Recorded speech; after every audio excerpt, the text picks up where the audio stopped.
everyone, and podcast listening in. I'm Karen Devaney. And I'm Ann Barner.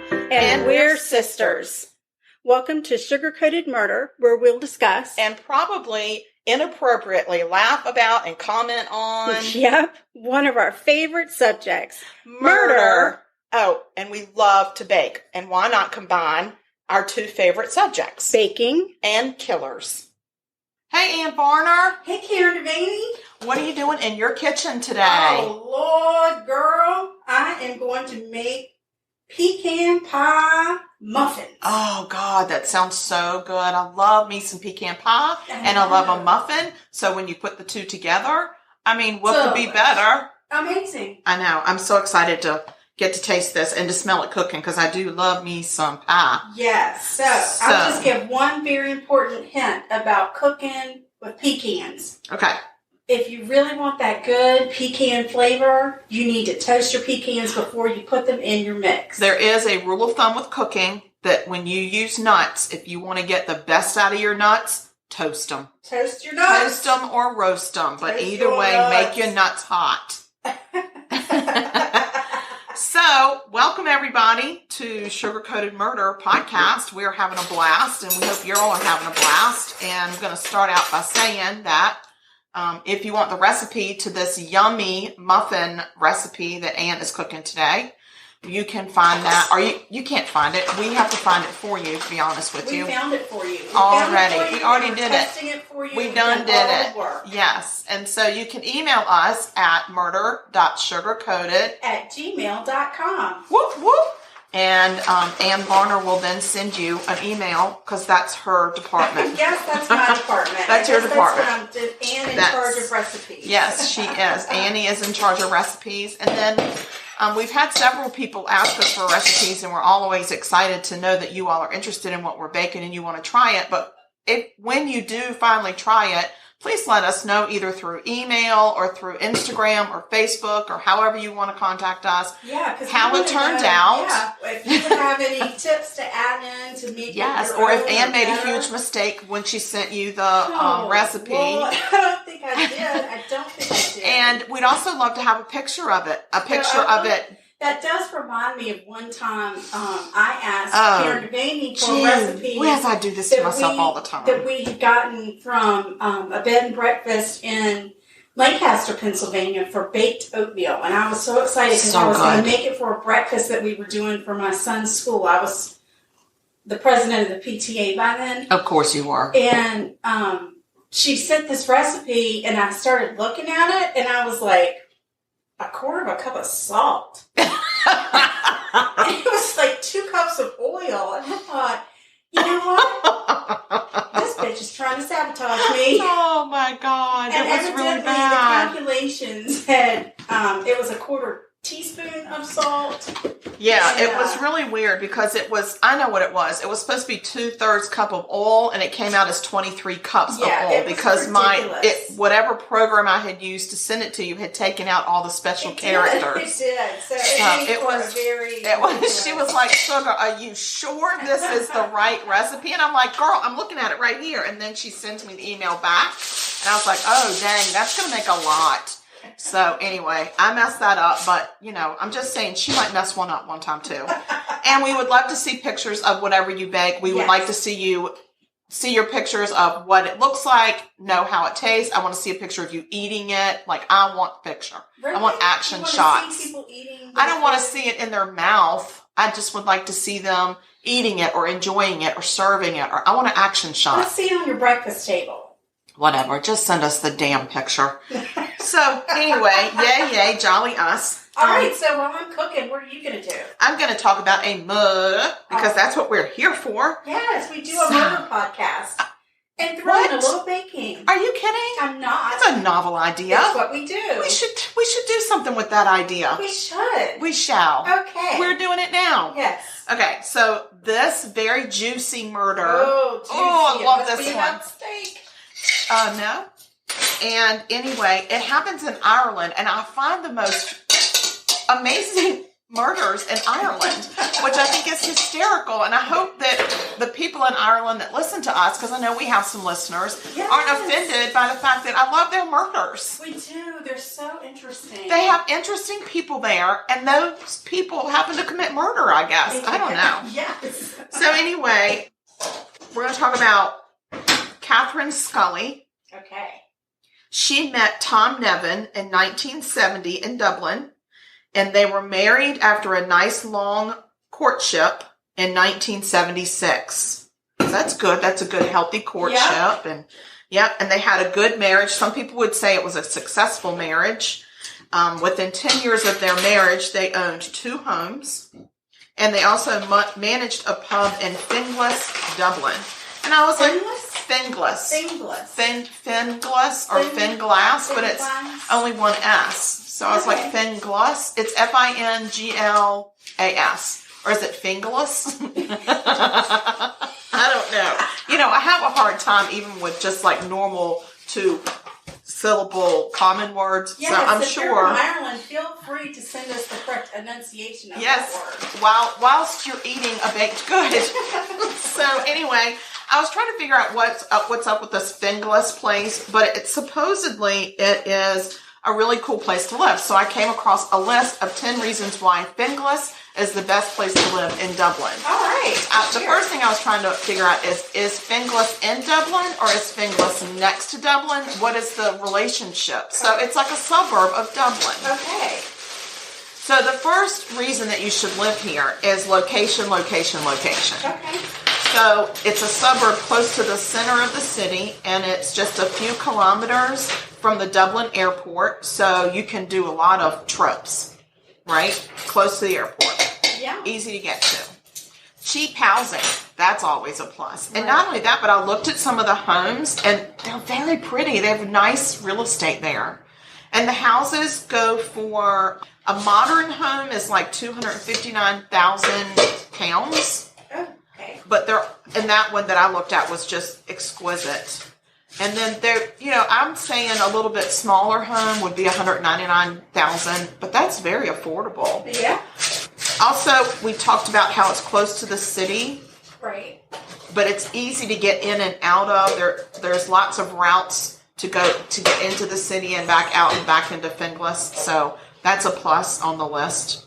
There's a renowned Finglas village. Had no idea. Wow. Yep, and this place has a lively atmosphere. It says it's had a lively atmosphere for decades. And it's a top spot for locals, for shoppers that are there and everything. So it has lots of amenities, like it's got a local youth club and a sports and leisure center. Leisure? Yes, but it also has a great shopping center, and it has an Odeon cinema. Odeon cinema. They said it's a state-of-the-art Odeon cinema. All right. Maybe that's like our state-of-the-art Regal cinema. Perhaps it could be. And then they said a lot of famous people live there. What? I know, and then I looked at the list, and I didn't recognize any of them. Okay. But just for our Irish listeners, the likes of Brendan O'Carroll. Okay. And other famous people, Christy Dignam, or Denham, or Denham, or Dignam, one of those names. Okay. Joe Jewell, Alan Downey. Those seem to be really famous people there. And Alan Downey? Yeah. Not Downton Abbey. Downton Abbey? That has nothing to do with it. Anyway, and it says that you'll meet some of the friendliest people here in Finglas. So the atmosphere is very homely, which in America means not very pretty, but I don't think that's what they mean there. I think they might mean what we would say is homey. It says, the writer of this says, I can vouch that you will meet some of the loveliest and soundest people around. Wow. Yeah, that sound sounds like people. A great place to visit. You can grab a bite to eat at the Lemon Tree restaurant. All right. I don't know what that is, but it seems to be a strong point. So, yeah. Did somebody murder somebody there? Yeah, I'm just telling you why this is a great place to be. Okay. It's a great place. I'm just saying it's a good place. Murder, there's a lot of great There's a lot of reasons to live here. I'm just going to tell you that's a great place. All right, back to the Nevins. Catherine and Tom. Catherine and Tom Nevin. Yes. So in 1986, which means they've been married about 10 years, they opened Jack White's Inn near Britas Bay in County Wicklow. I mean, I feel like I'm saying all the right things. Nothing feels right on my mouth. They did this March 19th. Whoop, whoop. That's my birthday. Oh, my goodness. Absolutely. So they opened this Jack White's Inn, and there's a pub attached to it called Jack White's. But they also have the inn as part of it. Okay? Right. We're going to go ahead 10 more years in 1996, and now they're married 20 years. And around 4:30 in the morning, Tom is counting the daily till at Jack White's. I hope it was filled with tons of money. Seems like they were doing pretty good. And Catherine was asleep in one of the bedrooms in the inn because they used that a lot. They stayed there. They lived there, and then a lot of the staff would stay overnight. Right. So she was asleep. Especially if you got a pub close by. Be easier just to crawl back. I mean, the pub is in the inn, so like it's literally you walk upstairs. You don't even have to go out in the outdoors. So why even drive? Just I agree. Bed. So, and it's 4:30 in the morning, so I hope somebody in that family is sleeping. So anyway, Catherine says that she was awoken by a man who was pressing her face into the pillow. Oh no! And shouting, "Fucking jewelry, fucking kill ya." Oh. Which I often shout out loud in my sleep, but it was not her, it was a man's voice. Oh. Yes, he had a knife in his left hand. Okay? This is not good news. No. He left in the Nevin's car, and it seems that he had somebody with him. She says there were two men. They took about 13,000 Irish pounds out of the till. Okay. But before they left, they shot and killed Tom. Shot him in the chest with a 9-pellet shotgun, which is like bird shot. It spreads. Oh, Tom. Yes. And so, and Tom did not make it. Tom. That's the murder part. Right. Okay. So, in talking to the staff of the inn and the pub, the staff described Cameron, no, that's a different person. Right. Catherine as being enamored with rich or famous patrons. She would lavish them with free meals and special spirited coffees. Oh, my. Yes. And they said that she's quite a social climber. She's self-obsessed and she's consumed with being successful. Right. Okay. Now, they asked about Tom. Tom was known as Daddy. Daddy? Mm-hmm. Hello, Daddy. Hello, Daddy. Daddy. To the younger staff at Jack White's. He was adored. He often gave rides home to patrons after a night of drinking. As a matter of fact, he had returned that very night after giving a fellow a ride home just hours before he was shot. Tom had a first wife named June O'Flanagan. I'm sorry. Yeah, you're being a little noisier than normal. I'm just sticking the muffins in the oven right now. Yeah, you should. So, okay, June O'Flanagan. June. Well, I was more excited about saying O'Flanagan. O'Flanagan. Yes, because that's from, I think, the Mouse Detective, the Great Mouse Detective. So, anyway, his first wife, June O'Flanagan, described him as a wonderful man with high morals. This is his ex. Wow. Yeah. Very hardworking, who only had this lofty goal when he was young of owning a home and maybe owning a pub one day. Oh, wow. So it seems like he achieved it, but maybe not with the right people. We'll see. So anyway, the staff felt like that Catherine was very open about wanting to erase him from her perfect life. Right. Him as in Tom. She openly offered money or incentives for killing her husband. Oh. That's not nice. Oh, no. Yeah, she's not nice. I see where we're going now. Yeah. If, upon his passing, she stood to inherit over £1 million and a property empire. That's very heavy stuff. I know. I agree. Heavy. That's a lot of pounds. I get it. Yep. Okay. So Bozo the Clown has come into the podcast. Catherine claimed that the IRA was responsible. Oh, right. Not to be confused with the IRS. No, Not the same. That's what we have here. They got the IRA over there. Yes, the Irish Republican Army. And I feel like they get a lot of, like, automatically, that's who did it. I feel like it's an easy dumping ground. I mean, I'm not saying they don't do a lot of really bad things, but... I don't know anybody from the IRA, and I'm not up on my Irish history, so lest someone from the IRA is talking, I have no opinion. I understand. I mean, not talking. The IRA is listening. And I got to pull it together. So she said that 3 years prior to Tom's being shot, she had discovered that he had become somehow affiliated with the IRA. Oh, no. But the IRA has indicated they have no record of Tom's membership. In their files, Tom's membership does not show up. But then again, that's what AAA says about me all the time, and I can't trust them. So suspicion starts to build around Miss Catherine. And this is why. Here's some suspicious things that the police are saying, or I think they're called the Guard, but I'm going to call them the police, the Irish cops. Okay. Oh, Flanagan. I love that. Some Irish-based shows on Netflix, and I thought they were called the police, but I could be wrong. I don't know. Somebody from Ireland, please let us know, because we don't know.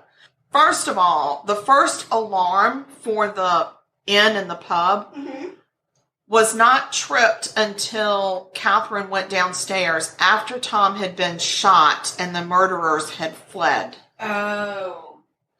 And she had said about 13,000 pounds were taken, but when they added up the total receipts for that day, there was more like 16,550 missing. So somewhere somebody's not adding correctly. Right. When Tom was shot in the chest, he dropped immediately. His reading glasses were still on his nose.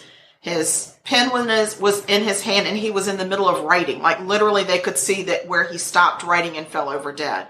So whatever happened, it's not like these robbers banged down the door, rushed him, and startled him, because he would have taken his glasses off, dropped his pen, and probably stood up. Right. But he was sitting in a chair and just fell over after being shot. So that's a little suspicious. So they are called the Guards. Oh my God. Karen for the win. Yes. The police service of the Republic of Ireland. Oh, I love that. Yes. That's so tidy. Leave it to the Irish. Garda. It's Gaelic. Yeah. Oh. Yeah. Okay. We're fancy. We're so fancy. Look at us going fancy here. We are international. Oh, gosh. Yeah, and yet haven't set foot off of the United States. We've been to the Bahamas. Okay, let's not even talk about that. Okay, so back to my murder. Okay. So the bedroom was in disarray. Remember they wanted jewelry? Right. So jewelry was scattered all around, but nothing was missing. Oh. And the fingerprints that they lifted off of the drawers that had been pulled were off of the sides, as if it had been pulled out and gently put on the ground. Oh, wow. Yeah, so that's kind of telling. Also, there was no sign of forced entry, and the alarm was tripped from the inside. Oh, no.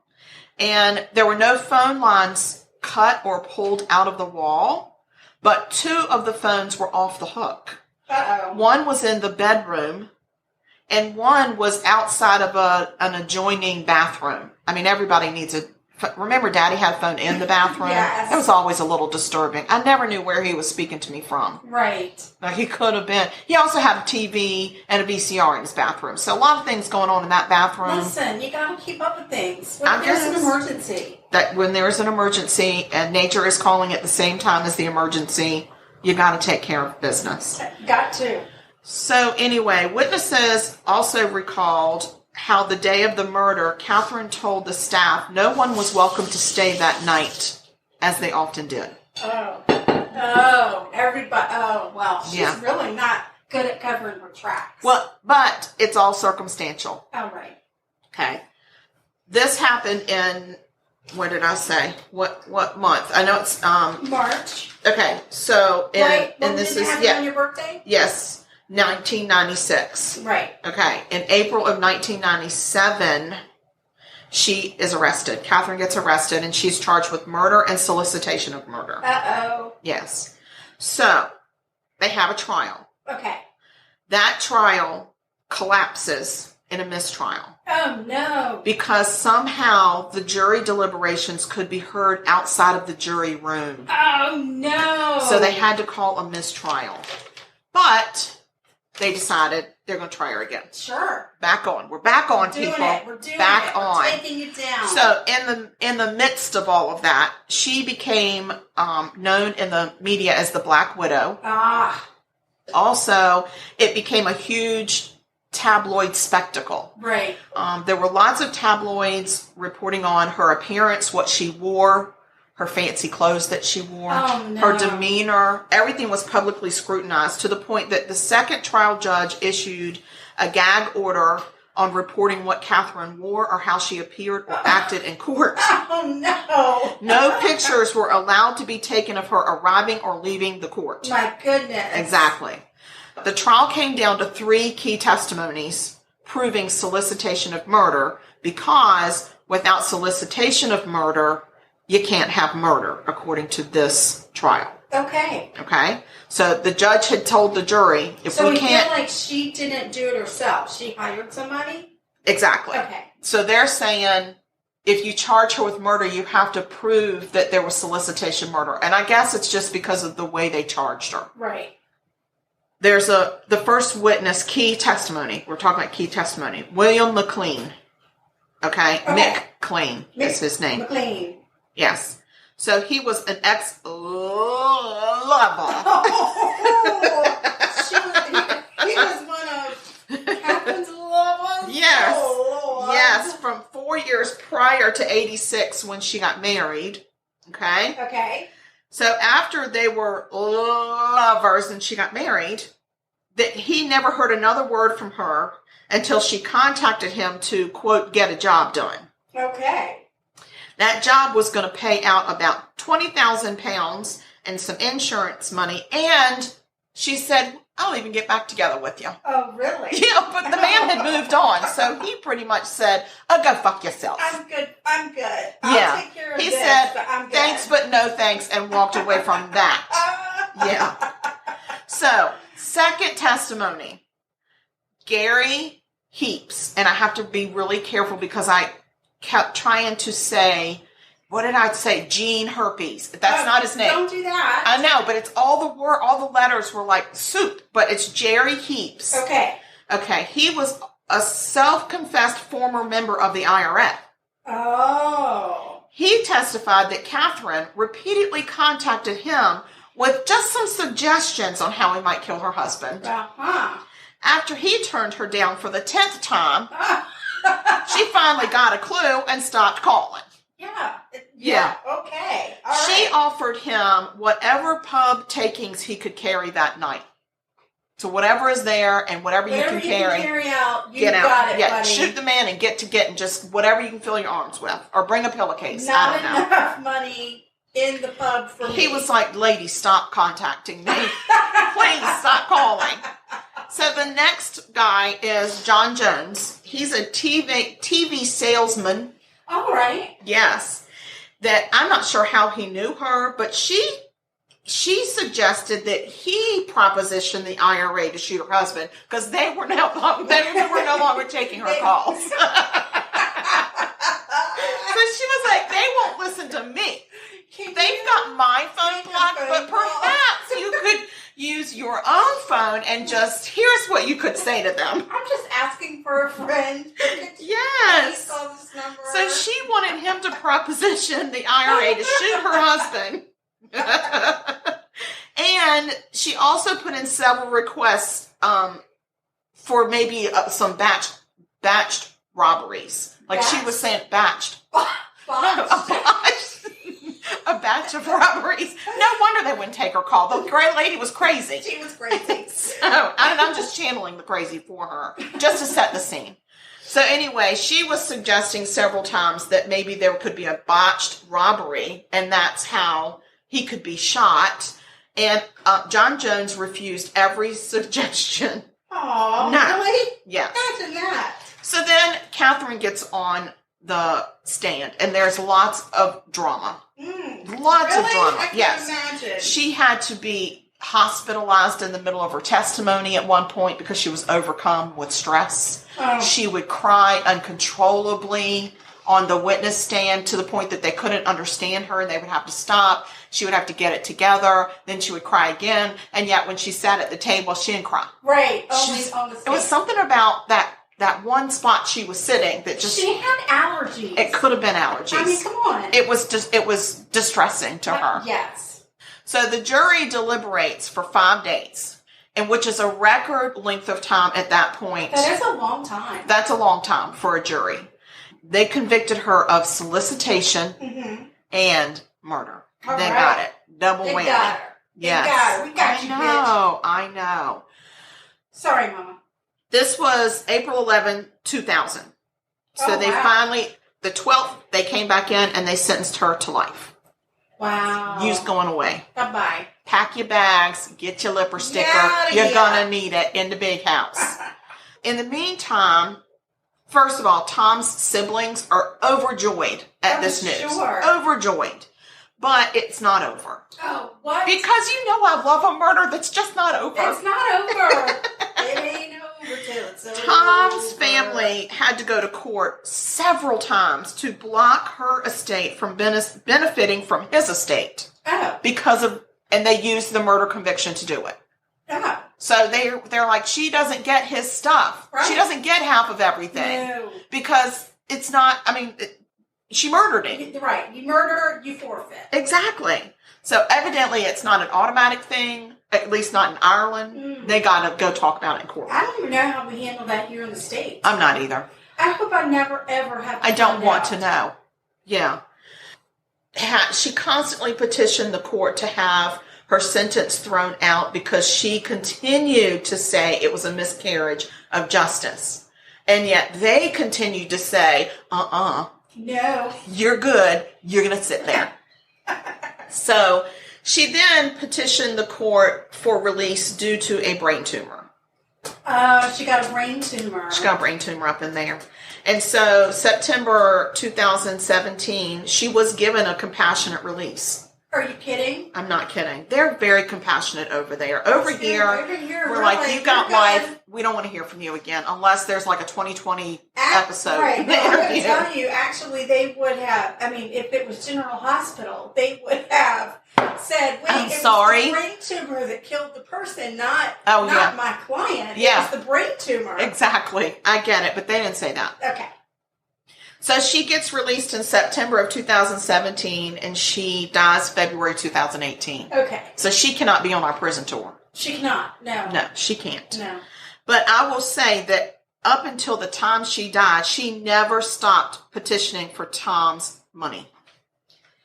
Never. That's tacky. It's in bad It's taste. tacky. It's in very bad taste. I agree. And evidently they didn't have any children. I think he had a child from a previous marriage. Right. But I will tell you, I did a little snooping on this, and I happen to know that she did have a sister. You want to know what her sister's name was? Anne.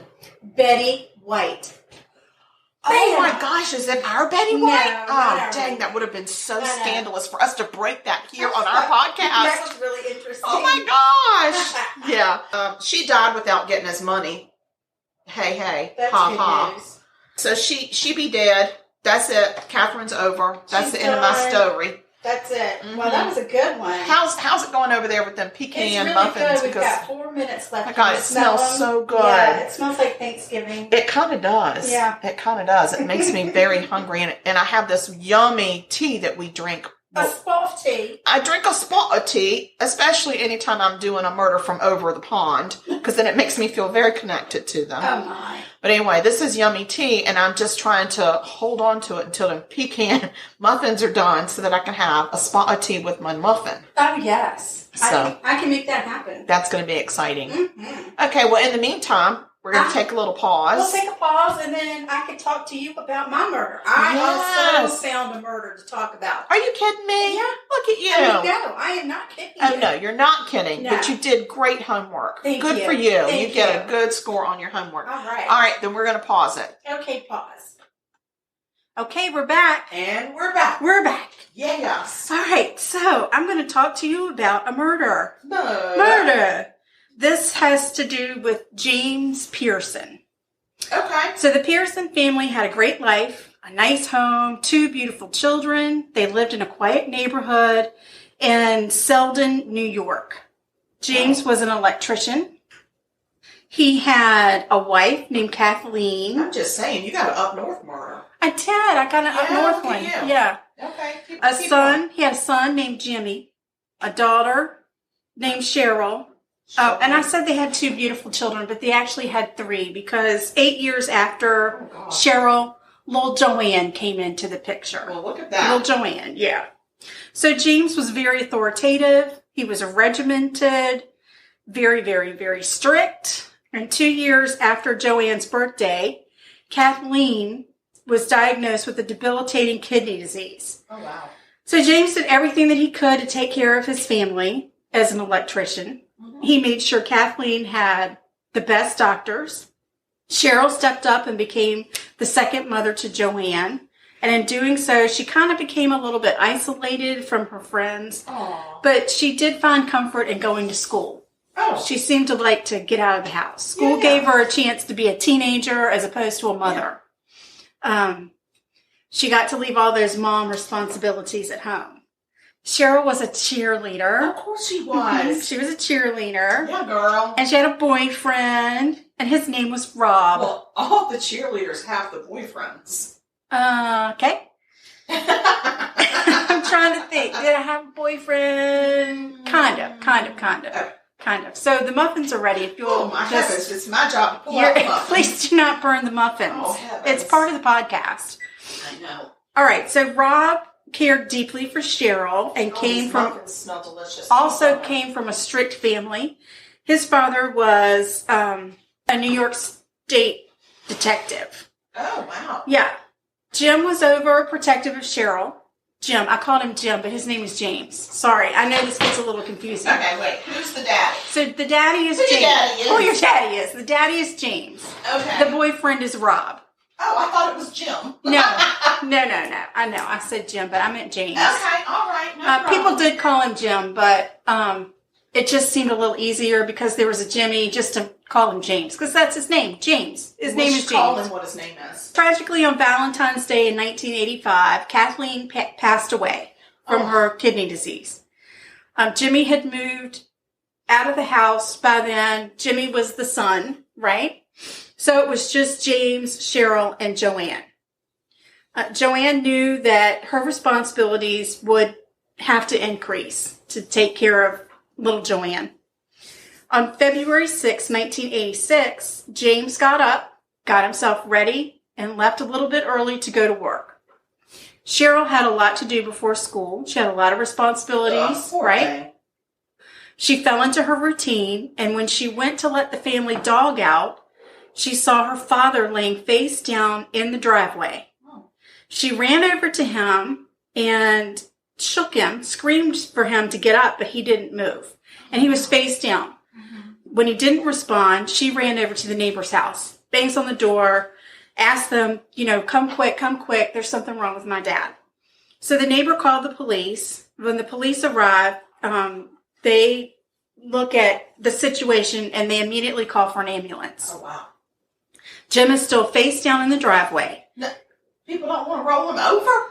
I guess they couldn't figure out what the heck was going on. Okay. When the EMS workers arrived, they rolled Jim over, and they find that he'd been shot in the head. Oh, my gosh. And in his chest. The police at the scene noticed shell casings on the ground. Mm-hmm. All right? Mm-hmm. So James was dead. Police had to go into the house to tell Cheryl and Joanne that their only remaining parent was dead. Wow. Police started to interview Cheryl and asked if she knew who would want to kill her dad. She was shocked because it never occurred to her that someone had killed her dad. She thought he had fallen on the ice. It was cold. It was February in New York. She thought maybe he had fallen on the ice and hit his head. Strange, though, during that conversation, Cheryl asked the police officer if he was wearing Chaps cologne. He said yes, and she said it was the same cologne that her boyfriend wore. Just a very odd statement to make in the middle of questioning and just finding out that your dad had been shot. But she was 16. And, I mean, I'm just going to say, I'm not 16. I'm and, I mean, squirrel. Right, exactly. Right. Oh my gosh, I'm so sorry. I can't believe my dad. You smell that? It smells like chaps. What were you saying? It smells just like my boyfriend. Exactly. So, I mean, let's just give a little credit. Right. So the police start going through the Pierson house, and they find it a little bit strange because the house is lavish on the inside. There was sports memorabilia, very expensive framed, signed pictures, jerseys, baseballs. It was furnished beautifully, just very, very lavish, which seemed like maybe a little more than what you would expect to find from an electrician. Oh, I forgot he was an electrician. Right. Wait, he was an electrician. He was. He really was an electrician. Yes, that is what he did. Keeping it all straight. I'm fine with it. It's good. We're good. So even stranger, police found an arsenal of weapons hidden in the house, one of which was an Uzi. What? Yeah, so I guess like they were searching around and there was maybe a ceiling tile or something in one part that was a little askew, so they moved it back and they look up in this little area in the rafters of the house, and damn if they don't find all of these guns. Just guns. God, Stockpiles. Right. That's crazy. Something strange is going on. For an electrician? Yeah. I mean, it's fine to be a gun collector, but it's a lot. Well, but then his wife died. His wife did die, and remember, he kind of had a reputation of don't mess around with him. Yeah, you know, he's rigid. He might be a little bit of a. I know he's not Italian, but when we in the South think about people in New York who are like, don't mess with this guy, whatever, we think of him kind of as maybe a little bit of a Guido. Oh, a Guido, right? Okay. Just like a tough guy. Like a tough guy. You're a tough guy. Okay. He's a gun-toting, sports collecting tough guy. Yeah. Okay. So, he did have a reputation. If somebody was to hurt he or anybody in his family, he was going to find a way to hurt them back. Ooh. Right. So if somebody owed him money, he would take his gun with him and he'd shoot up their car. Oh my gosh, that's right. He's serious business. It's a little out of hand. Right. Like you don't owe me money. That's not going to happen. You pay me your money. Yeah. If you don't pay me your money, something's going to happen to you. That was his attitude. Oh, I wonder if that was on his business card. It may have been. Because I would have been like, thanks, but I don't need your services. I don't need my house rewired. I'm scared of you. So police also found a little black book that had people's names and dollar amounts listed. So they were wondering, are you involved in some sort of a shady business? The police continue to investigate, and then they find a subterranean garage, and it is filled your face. What your face right now is very distracting. I'm just saying, what? Like a subterranean garage? Yes. Even putting those letters in the same word just are like blowing my mind. And it's filled with motorcycles and cars, antique cars. Where in the hell is he getting this money? I know. And also a very elaborate recording system that recorded all the conversations he had on his phone. So if there was a phone conversation happening inside his house, it was recording out in this subterranean garage. Stop saying subterranean garage. It's disturbing. I don't know what else to tell you. It was crazy. kind of an undergroundish type garage. Does that help? Okay, that's better, but subterranean. So police asked Cheryl if she knew anything about his business dealings. She said she didn't know anything, but detectives kept pressing. So they found out that James had been stealing electrical equipment from his employer and using it to do side jobs. So he could go in and charge, whatever money, and it only cost him his time. Yeah. Right. So he was making a little money on the side, and he did also have some rental properties. Okay. And he would go collect rent on those. With a gun. And that helped explain the lavish lifestyle. I don't think it does. I don't think it explains the subterranean garage. Right. No. I understand what you're saying, but it is what it is. Okay. So police got a call from Cheryl's boyfriend, Rob's father.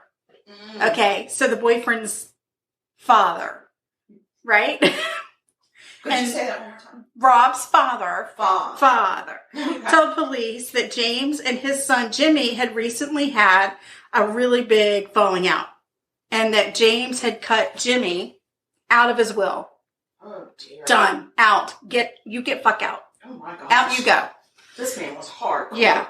So detectives then called Jimmy in for questioning because they're going to want to know.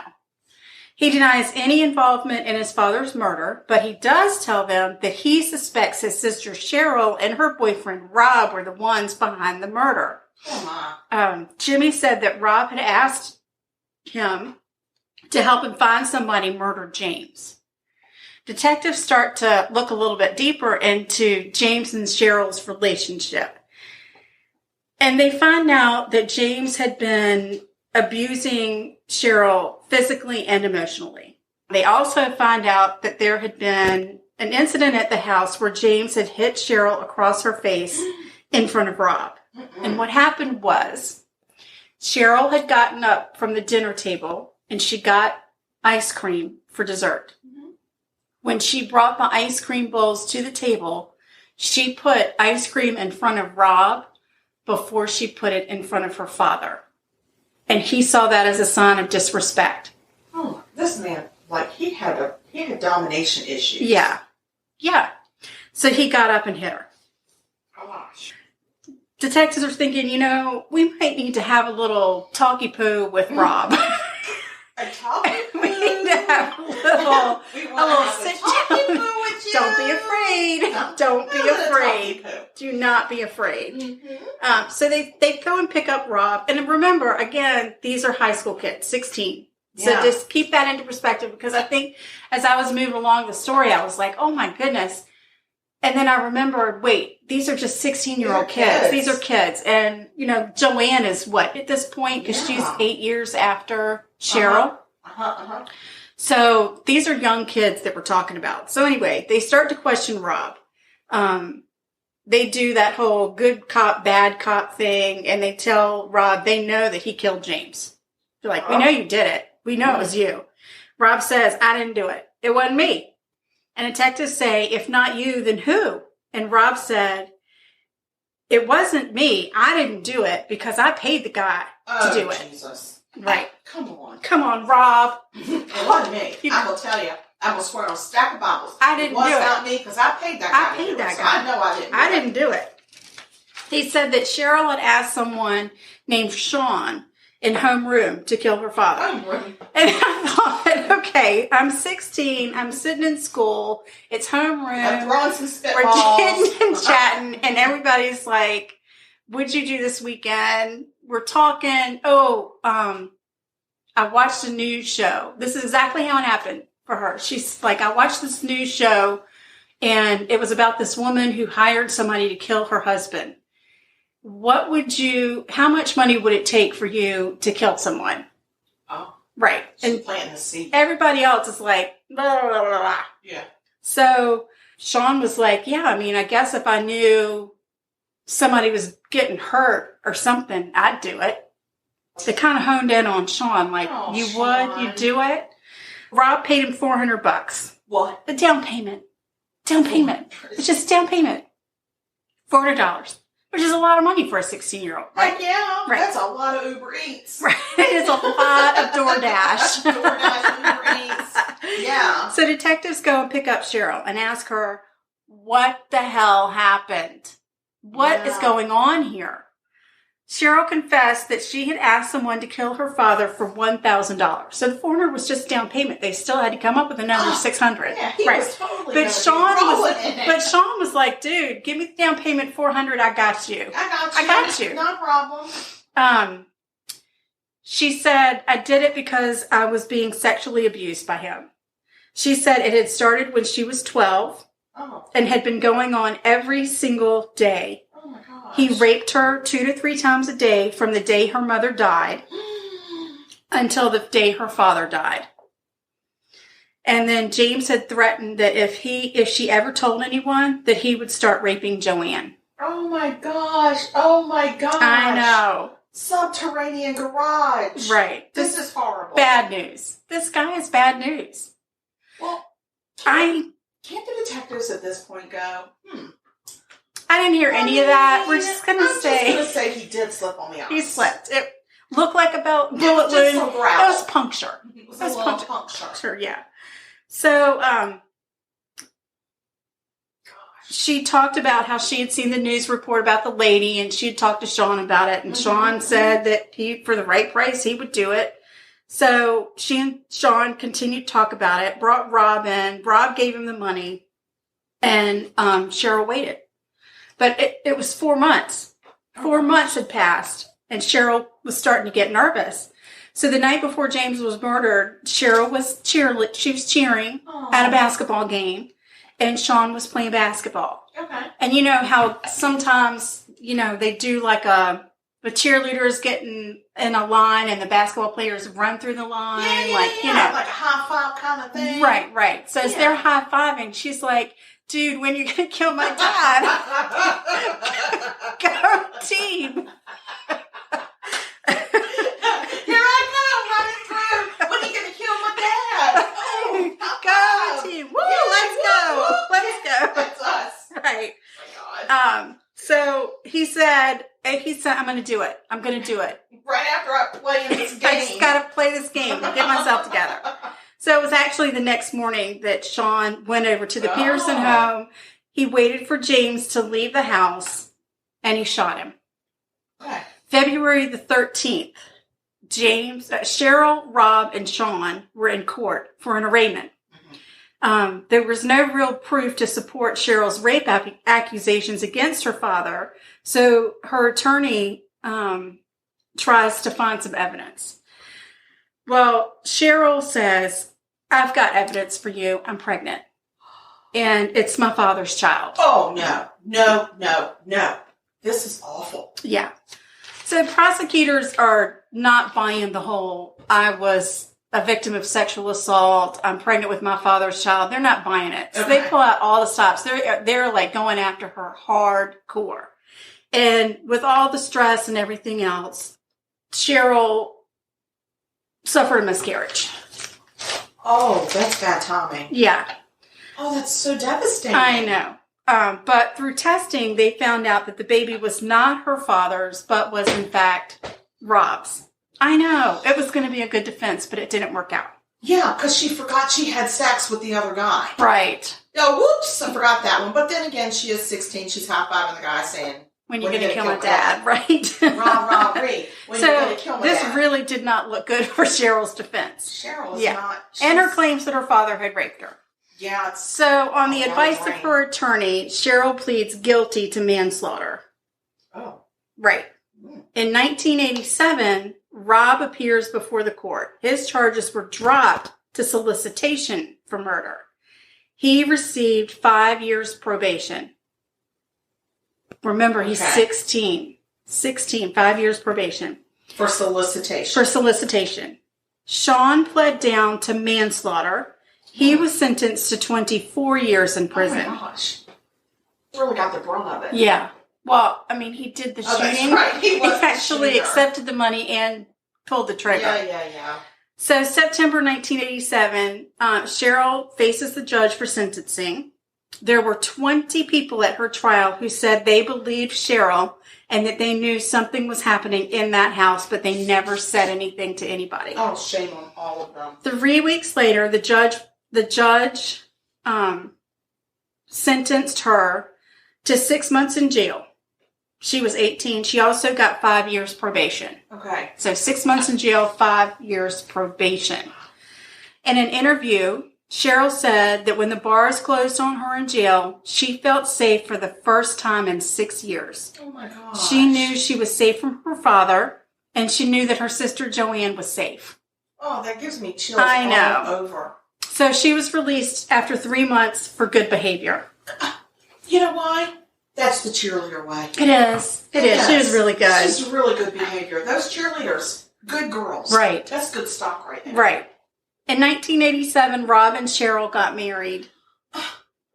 Like he waited for her? Yep. They waited for each other? They really were in love? They really were in love. It really was a bad situation, and they were desperate teenagers making the wrong decisions. Yeah. And shame on all those 20 people that knew something was going on and never said anything. Damn it, people. Yeah. People. Yes. Speak the fuck up. Right. Rob and Cheryl are still married. Oh my gosh. I have chills on my chills know. now. I have chills on my chills. And they have 2 daughters. Oh. Yeah. In December of 2002, Sean was released, and now he works with the governor's office and sits on the board of directors of a college that offers prisoners a college education. Well, that's actually a happy ending to I know. murder. So Rob and weird. Cheryl wrote a book called Incest, Murder, and a Miracle. Oh my gosh. I know. So yeah, this was kind of, let me think of where I got this one. This one came from, I can't remember, one of the ID Discovery shows I saw. And they did interviews with Rob and Cheryl and Sean. Well, where's Joanne? Joanne, they never said a word about her. They did not involve her in anything. And my guess is she probably just wanted to move on with her life. Oh, wait, no, I take that back. Joanne and Cheryl are still really close. Aww. Yeah, because they did show a picture of Joanne and Cheryl together. That's sweet. You know, and Joanne saw what was going on. Yeah, even though sure. she was 8, she still knew what an abusive situation it Yeah, was. And Cheryl took the brunt of it. Yeah, for her sister. And her dad was a very bad man. With a subterranean garage. A subterranean garage, some Uzis, right. And to threaten, if you don't keep your mouth shut about us having sex together, I'm going to rape your sister. That is diabolical. That's his daughter. I know. I mean, that's just, what a nasty, I'm thinking that they need to look and see if that woman really did die from her kidney disease. Right. I think she was just distraught as hell at this monster that she was living with. I might. He had a subterranean garage. No good can come from that. No. I'm just saying, if you have one, get it going right now. Don't use stolen good. Don't steal from your employer. Don't have antique cars in a subterranean. Don't do subterranean things. You can have a subterranean garage and just park your car in it. Why do you need it to be subterranean? Because you're hiding it. Because it's just the way the property was built. Oh. He didn't build it. They bought the house this way. You have led me astray. It's just a detached garage that happens to be partly underground. That's weird. Remember, I lived in a subterranean apartment. I didn't have Uzis in my rafters. Well, I didn't steal from my employer. No, I didn't take any kind of electrical equipment or any. I mean, I was good. Everything was good. I raised my kid in a subterranean apartment. And it turned out pretty damn good. Yeah. Yeah. The rent was cheaper. Nobody wants to live partly underground. I still think that subterranean garages sound ominous to me. I understand, but people who have subterranean garages might be offended by your comments. I'm not saying they're bad people. I'm saying get rid of it. No good can come from it. Or maybe just turn it into a flower garden. Or a wine cellar. A wine cellar. Yes, that's so much better. It's still ominous, though. I'm going to go to my subterranean wine cellar. You don't call it that. Because a cellar is the subterranean part. That's the cellar part. Right. So you don't even have to involve that word. Thought it was a cellar was underground. That's what subterranean means, you part. dimwit. It's only part underground. We don't call each other dimwits. That is not what we do. I know. We don't. We lift each other. We lift each other up, damn it. We do not put each other down. It's not the cheerleader way. It's not the cheerleader way. Pull yourself. Sugar. Please forgive me. I mean, I'm going to forgive you because I'm a Christian woman, but don't call me a damn dimwit again. I will reach right over this counter and sock you in your mouth. Okay, I'm having some freaking muffins. Let's have a pecan muffin. This is going subterranean. Let's have ourselves a little warm pecan muffin. Mm-hmm. I would like mine with a little dab of butter. Then you need to come butter it. I mean, yes, I'll get that for you. Thank you. The tea is cold. I appreciate it. Well, you've been standing in there listening to the story. You could have heated your tea. You're such a good storyteller. Thank you. This is how I build you up. Okay. Here, have a piece. All right. I mean, not a piece. Let's have your muffin. I'd like the whole muffin. There. Oh my gosh, it's yummy. It's hot though. Oh, hot. Hot. Oh, but it's so good. God. Well, I gotta make these muffins.